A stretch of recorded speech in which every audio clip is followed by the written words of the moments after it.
30th of 2008. I was out on a leisure ride on my motorcycle. It was the first spring day we had in Branson, Missouri. And I just decided to take a ride. The Ozark Mountains are they're not like mountains, but they're really hilly. They call them mountains, but there's a lot of sharp curves and a lot of places, blind spots as you're riding around. And so I was just out on a leisure ride one day, and I was going like 30 miles an hour around a 30-mile-an-hour curve. And I noticed a truck coming toward me head on. And he swerved to miss me, but when he did, he was hauling bales of hay. And when he swerved, the bales of hay came off, and I hit one of the bales, and it caused me to go off a pretty steep embankment, cliff, kind of a cliff side there in the Ozarks. And I lost control of my motorcycle, and I hit a tree and was ejected from my bike, probably about 25 yards down a steep embankment there in the Ozark Mountains, out in the middle of nowhere. I went head over, and I tried to brace myself from my fall with my left hand, and when I did, it snapped my finger in my left hand. And the Ozark Mountains are very unforgiving, and it's pretty much all rocks, why they call it table rock. And I landed on the pretty solid ground, and I pretty much broke every major bone in most of my body, both legs, both arms, back, ribs, collarbone, and I crushed my left leg, and my right arm was completely broken so bad to the point where it was at like a 90-degree angle. And so I could not move at all from my neck down. I can turn my head, but I couldn't move the rest of my body.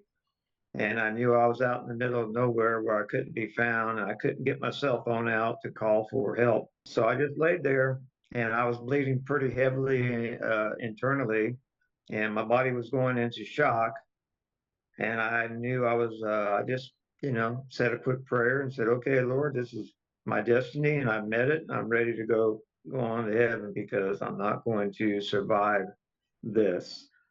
And probably about, I don't think it was a few seconds after that, elderly lady knelt down next beside me, who was wearing dark rimmed glasses and had white hair down to her shoulders, and was in a 60s style dress. And she just appeared out of nowhere and knelt down next to my side. And she didn't speak any English words to me. We just kind of spoke. I don't know how I guess you just know inside your soul. She kind of let me know that I'm here to help you.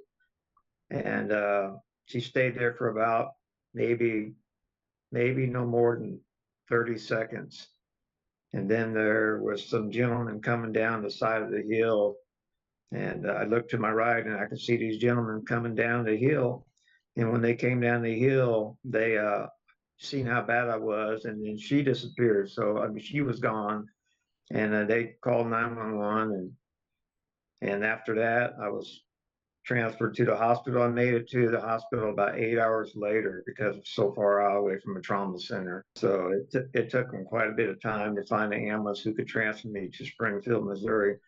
But after I got to the hospital, they had x-rayed my body, and I had pretty much broken my back really bad, both arms, my leg, ribs, collarbone, and I was scheduled for major surgeries. And that week after surgery, I was low about 4 pints of blood. So I can see clearly on the other side of the veil in my hospital room, there were beings in there, there were people in there.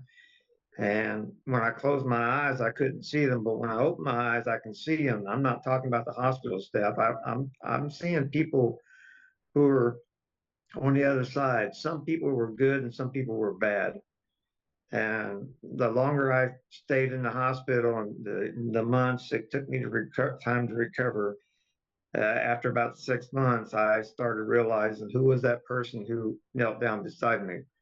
And it took me It took me about 6 months because I spent the next 6 months in a body cast and recovering from the intense pain and everything I was going through.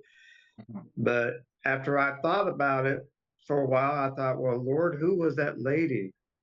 And then it hit me who she was. When I was 10 years old in Long Beach, California, there was an elderly lady down the street from us in 1966 who had a little thing for the kids in the neighborhood. She called the Good News Bible Club. So we go over her house once a week and she would teach us children book stories out of the Bible. Mhm. And she would give us, like these little marshmallow treats and stuff. And after I thought about it, and then I told my sister about it. I asked my sister to describe that lady, and she described her. And then I told her, I said that was the lady who knelt down beside me after my crash. So she was there like immediately after my crash. Yeah, just somebody to comfort me and somebody to greet you if you're going to cross over to the other side, because no one really knows the hour of your death. Only God Himself knows, but they always have somebody standing by just in case. And in this case, it was her, because if it would have been my grandmother, then I probably would have went in severe shock, because it had to be somebody you know and trusted, but somebody you didn't know right away.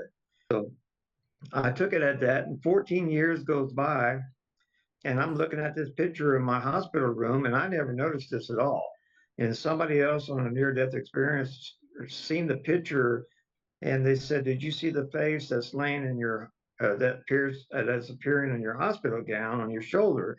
And I said, "No, let me look at it again." So I looked at it, and I showed it to all my family, and we all agreed that it looked like Grandma did when she was younger. And then so I said, "Well, my grandmother was in that hospital room with me the whole time because I was lifeless. My body was 4 pints full of blood, and I was fighting for my life, and I was seeing over to the spirits on the other side anyway. And but I didn't realize that she was there, but she was laying next to me the whole time. And if I thought about it, I said, well, my grandmother was alive, and she would have seen me in that condition. She certainly would have been a nervous wreck, and she would have been in that hospital room. She wouldn't have left my side. None of her grandchildren. So I believe that's who that image of that face was. And then somebody pointed out there was an elderly man standing next to her. And I looked at the image again, and you can see the shape of a man.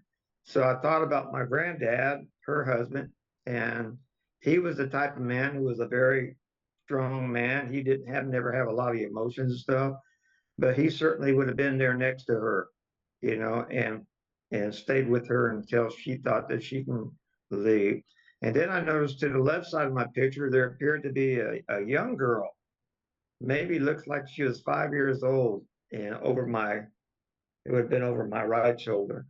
And I Mhm. don't have a clue who she was. But my little brother passed away at 5 months old, and I often feel his spirit all the time with me. And I often ask why he left as a baby, but we don't know these things.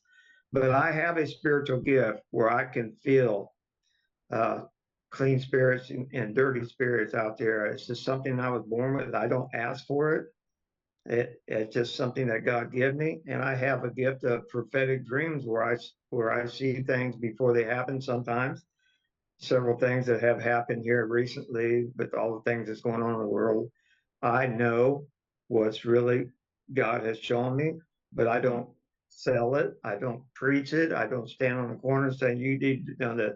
It's just kind of a gift. It's like if you're drawing a piece of art, you Mhm. draw it, and if it looks good, somebody says, hey, that's great, that's great. But I don't go around trying to make money or anything like that on it. I got away from the church after all this happened because I realized the religions in the world are not the answer. I do believe in Jesus Christ. I believe I have my faith is in the Lord above. That was a lady who taught me that when I was 10 years old.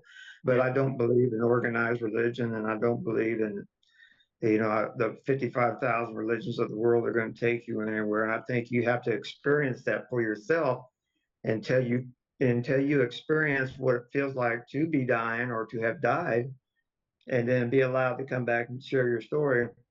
you can't stand up in a church and preach to somebody who have never done that. And say God's going to do this for you, God's going to do that for you. Yeah, you have to experience it for yourself. I didn't ask for that. I often ask. I had miraculous healing from it. Now I still have, my legs are still crooked from my crash. I'm walking without pain. Uh, my back was so bad at one time after my crash that I wanted to take my life. And I told my wife at the time, she divorced me over this, by the way. I told her at the time to leave my gun in the bedroom and I was going to end my life because the pain. I'm a strong man. I'm a retired law enforcement officer. I'm a soldier, but the pain was to the point where pain pills wasn't working. And so I was begging God either to take me home or to relieve me of this pain. And so I went down to Texas and to a Andrew Womack prayer meeting one time, and there was he asked if anybody needed healing. So I went down there to the podium, and this elderly man put his hand on my back, and his hand went down. I didn't tell him where the pain was automatically, and I felt this intense heat in my back. And the next day, I literally threw the pain pills away.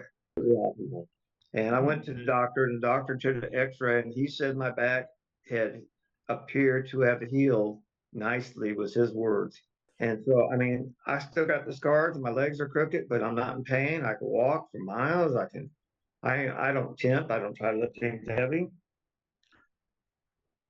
I was in pain for, I was in a body cast for 6 months and a wheel for 2 years. I couldn't walk. I couldn't, my legs were so bad. They wanted me to go multiple surgeries, but I refused. And my orthopedic surgeons all told, I had 5 of them. They all told me if I didn't get surgeries, more surgeries, that I would never walk again. But I refused to believe that. I'm a man of faith. And so my ex-wife was so irritated with me, she divorced me over it. She said, you know, you're going to be in a wheelchair all your life if you don't. So she took my insurance money and ran off. And, well, I was still in a wheelchair. I was determined to get up on my legs and walk again. You have to fight. God will bring you through that, but he expects us to still fight. And so that's just my nature. But my dreams, my prophetic dreams continued on after that. They come in symbolic dreams. I've been taken up to the spirit a few times, and I've been being able to see a place where I can guarantee you I didn't want to come back from. I mean, it was like, I don't want to go back into this world because this place is, I can't even remember how beautiful it was. All I know is that when I woke, I was on like floating on the bed. It's just like, I didn't want to get up. I refused to move. I was like, we got to go back here because this place is awesome. There is a place for God's people that's new, but there's also a place for the evil people, those who want to hurt children, the evil souls, those people who live and laugh to hurt other people, and they belong in a place that you and I don't belong to. And I was allowed to see that place. And if they say, well, I can go what we call hell, I wouldn't even call it hell because I ran a jail for 25 years.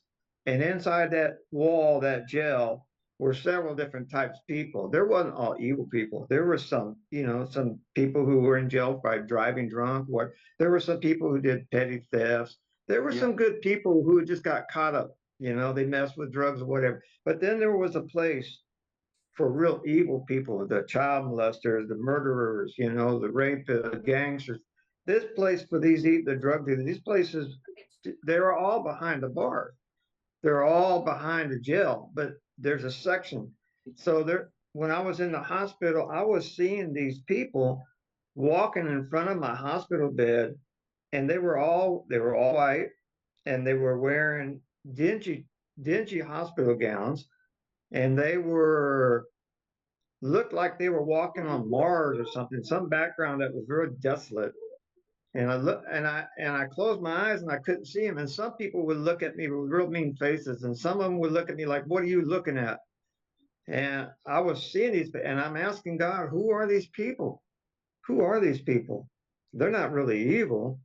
And the Lord put in my heart that these people these people are people who lived a long time in this world, 80, 90, 100 years, and they never learn how to love nobody. They just love themselves. And they're walking and they're getting right now what their souls were. But then I've seen beautiful people. I've seen people whose souls are so bright. They're just I got to meet one of my guardian angels who was just somebody I knew has always been around, but I got to meet one of them, and he was about. I was taken up into this big, white, beautiful barn, and looked like a bar stools that were like maybe 5 foot high. And when I walked in there, somebody big bumped into me, and I turned around and I was up to about his sternum, and I looked up and it's this beautiful man, about 7 foot, 7 foot two tall, and he was wearing all white, had sandy hair, and he said, "Did I scare you?" And I go, "No, you don't scare me. I'm not scared of nobody." So he picks me up by the shoulder and he sets me up on a stool. So where he says, "That's good. I'm not here to scare you. I'm here to help you. I'm one of your guardian angels. I'm here to help you through this life." So that was one experience. And then the other one was being caught up in, the most beautiful place in the world. But my accident happened. I don't know if my heart stopped or not. I do know my body was lifeless. I can tell you that they had to give me 4 pints of blood, and with all the pain medication, I could see clearly to the other side. It was there. I didn't see anybody I knew, but I now know that my grandmother and my grandpa was there. I don't know who the little girl was. I couldn't tell you. We didn't lose. I lost my baby brother at 5 months old. But when people give these stories, as long as they're not trying, I believe anybody's near death experience, as long as they're not trying to sell it and make a huge profit off of it, or saying, "Look, read my story for this book for $49.95." And I don't like that. When God gives you a gift, and he allowed me to survive, to share my story with other people, to give them hope, to that your loved ones have crossed over already. They're more alive than we are. Like that old Indian saying says, to live is to sleep, and to die is to awaken. But I do know that my pain was more than I could bear. It wasn't until I surrendered it to God 6 months later that that pain disappeared, and I was able to get up and walk and function. As legs as crooked as a politician, but I'm still able to function.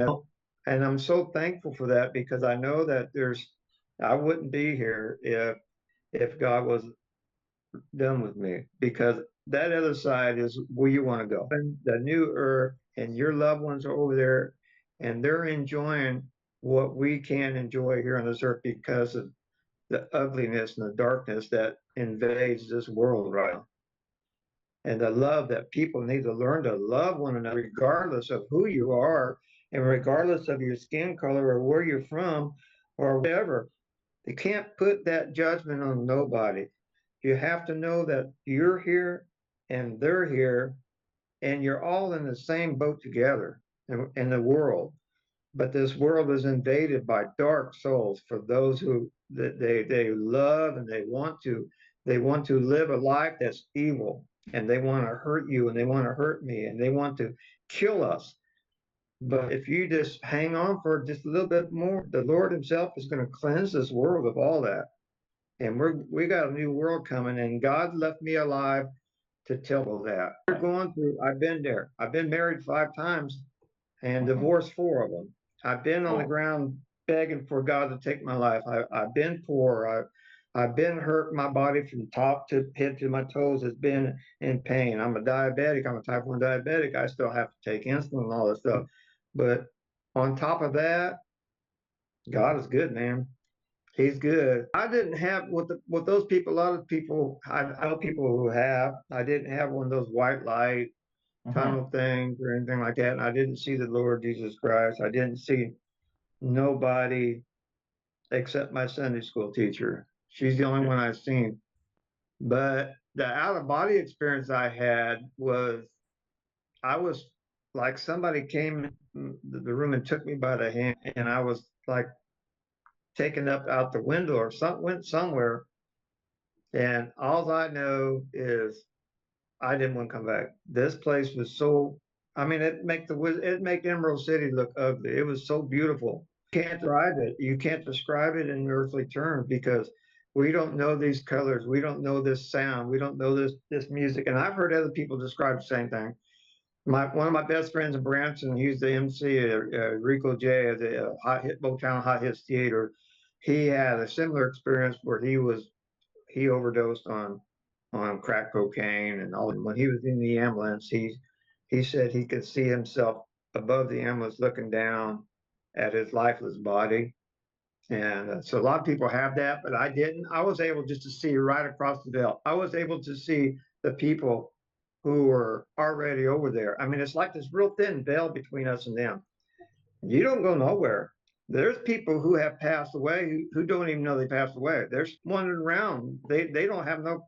They're trying to do things in their house. I've seen that happen in my hometown of Long Beach, California, in a bed and breakfast there. There was a middle-aged woman who had passed, and I seen her inside. She was inside the linen closet trying to make up the beds in the place, you know. So I prayed over the place. I prayed over and I told her, I said, you just need to go toward the light because you're in limbo here. And I don't even think she realized that she had passed away, but she didn't want to leave that house. So there are spirits who don't want to leave. There's like, I got finish this before I go to wherever I got to go. Then there's other spirits that said, "Nah, man, I'm out of here, man. I don't like this place. I just been to the other side." And but then there's probably dark spirits who realize, hey, I messed up. And God showed me that place for those evil people, and it's like this big black square, and they can't get out. It's not fire, it's not hellfire and all that. It's a place where Jesus said they're a place of weeping and gnashing of teeth. And these evil beings were just there because they're evil, and they couldn't get out. Only God can get them out of there if He does it all. But I believe they were possessed by these evil spirits, and they want to hurt people, and they want to kill babies, and they want to eat babies, and they cannibalism. These are the evil. The evil of the. They make the evil people look even more. And they were in this little black square, and I can hear them. They wasn't talking. They were just going. They were making these grinding, like their teeth sound like like wanted to say help. They couldn't say help me. They were just moaning, and I thought that's sad. Nobody should be there. And all you got to do to avoid going there is just open up your heart to the light of Christ, that love, that agape love that we don't understand. It's a love that forgives you a million times over for your shortcomings. It's a love that God says, "Look, I created you, and but I want to love you, and I want to love you because you're my child. And it don't matter who you are or what part of the country you come from. I just want to love you. And if you just open that up and let me love you first, and I will give to you everything, that your heart's desire, that will, of course, is in line with His word. But if you want to do evil, you better know that there's a place for you that's not going to be. You think you're going to be down there dancing with the devil and partying and shaking hands with all your buddies? No, I would not gamble with my soul, and I wouldn't gamble with those who don't believe in the afterlife because they're gonna have to experience. And I was at the park the other day, and there was a big stand up, and the guy said, "Come here, be an atheist like us. You can do anything you want to do." And I wanted to go over there, but the Lord put in my heart to just leave them alone. You're not going to convince them. You have to leave them alone because they're going to have to find out for themselves. And so that's the saddest thing is for a man or a woman to walk in the world and go, I don't need no God. I don't need nothing. You don't need religion. Get rid of religion. Religion is bad. It's bad. It's man-made. But you do need our Father in heaven who's the creator of all things. And his son's already paid that ultimate price for us.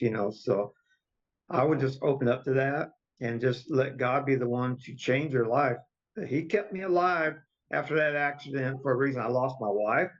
She left me in a wheelchair. I thought she was a Christian woman. She left me in a wheelchair and she took most of my money I got from my settlement, and she married some guy in Georgia. The doctors took the rest of the money and the lawyers took the rest of the money. So after I got about a $500,000 settlement, I ended up with about $100,000 left after they cleaned me out. And but it's not the money. He spared my life, and I went through, I'm going to say this word, I went through hell getting out of the wheelchair and learning to walk again. And I still fight some things why I still don't have certain, but what I do have is that relationship with the creator of all heaven and earth in my imperfections. If you're an imperfect man, then all you need is that one who is perfect, because in his eyes, you are perfect. Your imperfections are perfect in his eyes because you're his son, you're his daughter, and you're a princess or you're a prince, and you belong to him. And whatever wrong you do in life, nobody can accuse you of that, because he's going to look down and say, I know what he's doing or she's doing, but that's my child. It's just like if your child's running around the house causing trouble. Nobody on the outside going to come in the house and tell you how to correct that child. Only you can correct that child. So if your child gets dirty, you take that child in, you bathe them, and you feed them, and you nurse them, and you teach them. If they go out and get dirty again, you want to do the same thing. And that's the same thing we are with God. We go out and we get dirty. He takes us in and fills us with light and cleanses us. And we keep doing the same thing, making the same mistakes over and over. Because I can't get a calculator to add up all my mistakes, because I can't. And keeping your tongue from talking hate and knocking down people regardless, even if they're with their backgrounds or whatever. Let God be the one to judge. Let him be the one to discipline, and help your brother and help your sister whenever you get a chance, because this life is short and there is a new world coming that scripture teaches us, where the lion shall lay with the lamb. But we're here to learn a lesson. That lesson is you've got to graduate to this next level to go to that next level. We're in element. We're not even out of elementary school. We're still in kindergarten, if that, or preschool.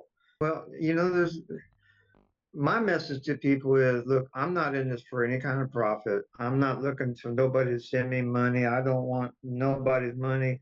My message is if you're going to go through a hard time, we all going through those hard times. Everybody's going to go through trials. It strengthens you. And if it kills you, look, the Lord's waiting for you. He knows. God knows everything. He knows everything you're going through. If you're laying on the bed and you're dying and the doctors can't help you, nothing. I lost my neighbor the other day like that. And I mean, it's like, I'm ready to go, Ron. She told me.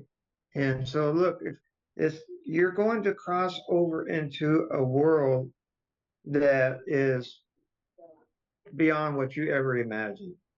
And your loved ones are going to be there waiting for you. And your loved ones you leave behind are going to join you soon enough. And there's going to come a day here real soon, and I believe we're right at the door, where God's just going to poof down that light on everybody. And if you're living in a dark world, dark soul, you're not going to be able to survive it, because you remember that you can't look upon the holy God like that unless you allow him to let that light come into you. So it's like going to a dark closet. You turn on an LDD light. There's no place for that darkness to go. That light's in there. That's what's going to happen to the world. There's no place for that darkness to go but back into the pits of Hell. God knows what we're going through. If you're going through a hard time, I've been there. I've done it. I've been flat on my floor, naked, begging God to take my life. My body was lifeless. I've been there. I see the other side. But there's a reason why God keeps you alive. You're going to go through suffering. You're going to go through pain. It's not okay. It's going to hurt. It's going to hurt. But he won't put more on you than you can handle. It's like my back when it was healed. I come to the point, I said, Lord, that's it. Close the door. Give me my gun. I'm going to put an end to this pain once and for all. I can't go another day like this. And that's when the Lord stepped in and completely healed my back, where I was literally off pain medication the next day. I mean, that's what he wants. When you surrender it all to the living God, he has that power to deliver you from that affliction. And there's, like he told Paul said, I don't want this. He said, well, my grace is sufficient for you. He wanted what that thorn was. Okay, my back is healed, but my legs are still crippled. I got scars on my arm. I can't use my right arm very good, but I'm a musician. I can still play the guitar. I can't bowl or play golf, but I don't care. You see, because God left enough there, left the scars on me, left the scars on me that people can see what I've been through. And if you look at that picture of me, you go, how did you make it through that? Because God wasn't ready to take me home yet. That's how I made it through that. And it was pure, horrible pain for the next 6 months. And I don't wish that on nobody. I don't want nobody to have to go through that. But my message to people is you're going to make it. One way or the other, you're going to make it. Keep fighting until you can't fight no more, and then God will take the rest. He loves you. There's a new world coming. You're going to be very pleased when it does come.